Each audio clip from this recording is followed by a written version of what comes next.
Assalamualaikum warahmatullahi wabarakatuh. Perkenalkan, nama saya Aulia Febriani dari kelas Peternakan C angkatan 2019. Di sini saya akan menjawab pertanyaan UTS Bahasa Indonesia secara lisan. Untuk yang nomor 1, jelaskan perkembangan bahasa Indonesia hingga menjadi bahasa resmi kenegaraan hingga saat ini. Yaitu pada awalnya bahasa Indonesia lahir pada tanggal 28 Oktober 1928, di mana pada tanggal tersebut para pemuda dari seluruh pelosok Nusantara berkumpul dan berikrar Sumpah Pemuda dengan isinya, yaitu sebagai berikut. 1. Bertumpah darah yang satu, tanah Indonesia. Yang kedua, berbangsa yang satu, bangsa Indonesia. Dan yang ketiga, menjunjung bahasa persatuan bahasa Indonesia.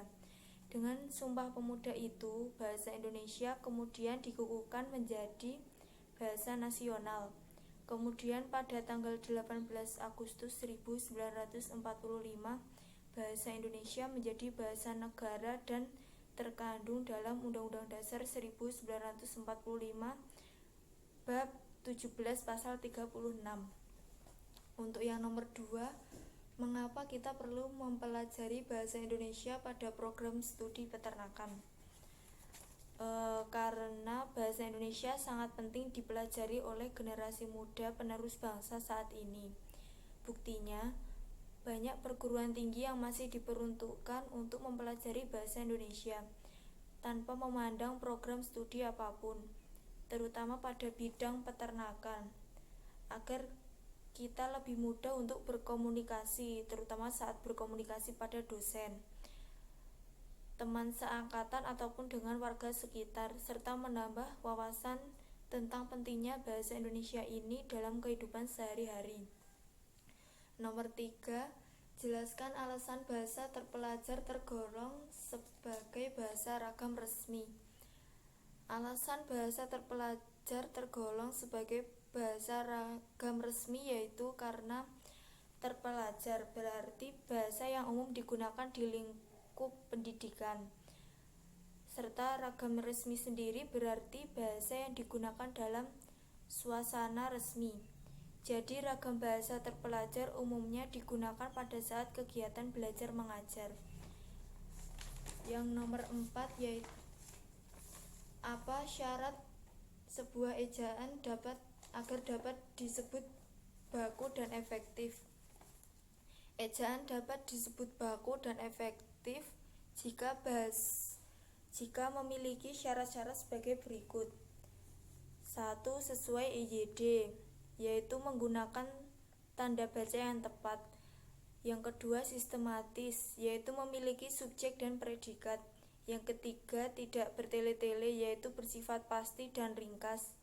Dan yang keempat, tidak ambigu, yaitu menghindari pembaca dari multitafsir dengan susunan kata yang jelas, singkat, dan sesuai kaidah kebahasaan.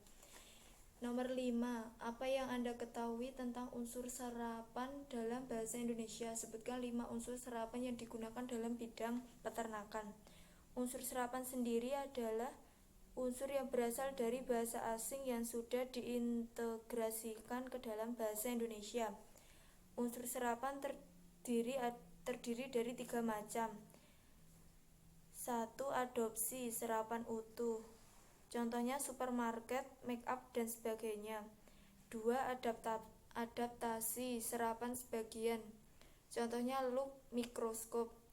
Yang ketiga, terjemahan tryout. Contohnya uji coba, azab atau siksaan. 5 unsur serapan di bidang peternakan yaitu efisiensi,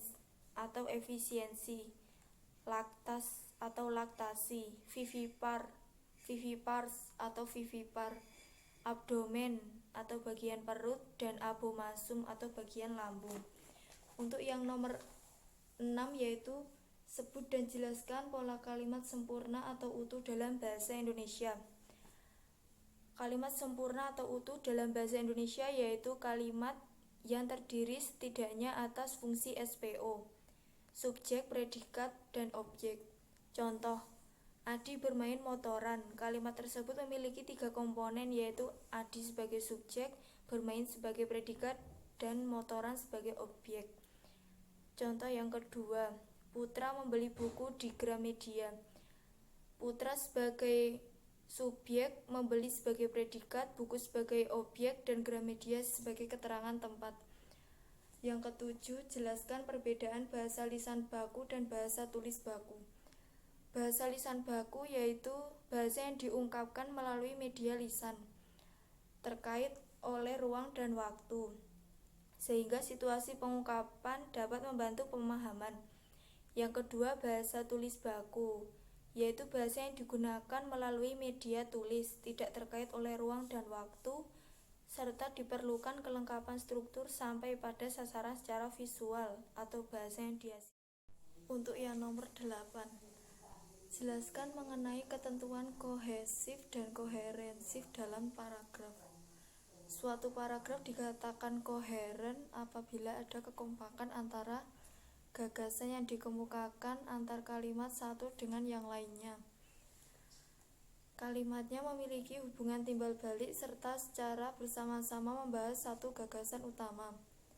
Koherensi berhubungan dengan isi, maka kohesi atau keterpaduan bentuk keterkaitan dengan penggunaan kata-katanya.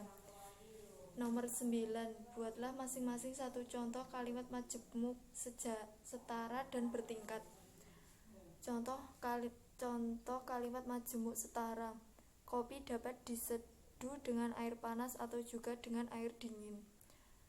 Untuk contoh majemuk bertingkat yaitu aku tetap berteman dengannya, walaupun dia sering menjelek-jelekanku di depan orang lain. Keterangan induk kalimat aku tetap berteman dengannya. Dan keterangan anak kalimat walaupun dia sering menjelekkanku di depan orang lain. Nomor 10, buatlah satu penutup surat dinas dengan ragam resmi. Demikian surat ini kami ajukan. Atas perhatian Bapak atau Ibu kami ucapkan terima kasih. Wassalamualaikum warahmatullahi wabarakatuh. Buatlah satu genre teks akademik jenis teks ulasan lalu reportasekan jenis karya yang Anda luas. Di sini saya akan memberi ulasan tentang buku motivasi yang saya miliki. Buku ini berjudul Metode Penelitian Pendidikan.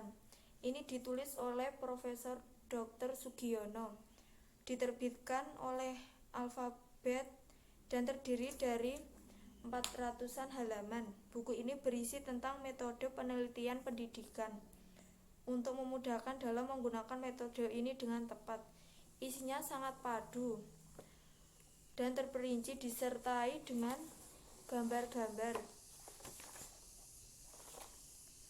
Sekian dari saya. Wassalamualaikum warahmatullahi wabarakatuh.